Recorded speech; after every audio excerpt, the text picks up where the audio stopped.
কি? এলাম তালই আপনার টাকা। ও আচ্ছা আচ্ছা, এখানে কত আছে গম্মা? 2 লাখ টাকা আছে তালই। 2 লাখ?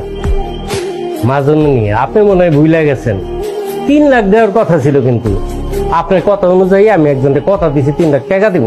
কারণ আপনি যদি না দেন তাইলে টাকাটা আমি কেমনে দিব ওই লোকটারে? না, আপনার কথার কাজে মিল পাইলাম না গম্মা।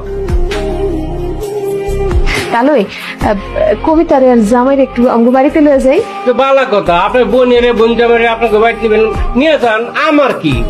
হ্যারোজি গান চাইবো কিনা? ভাইজান চলো, কবিতা তুমি চলো আমগো বাড়িতে।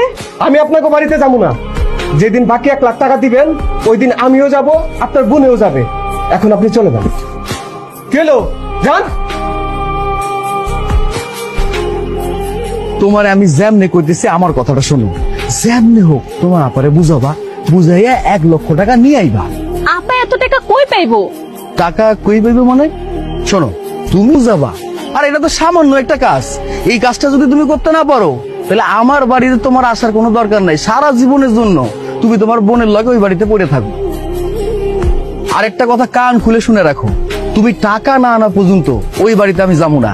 যাও, আমি অটো ভাড়া দিতেছি, যাও। আপা তোমার লগে আমার কথা আছে, তুমি একটু বাইরে হতো।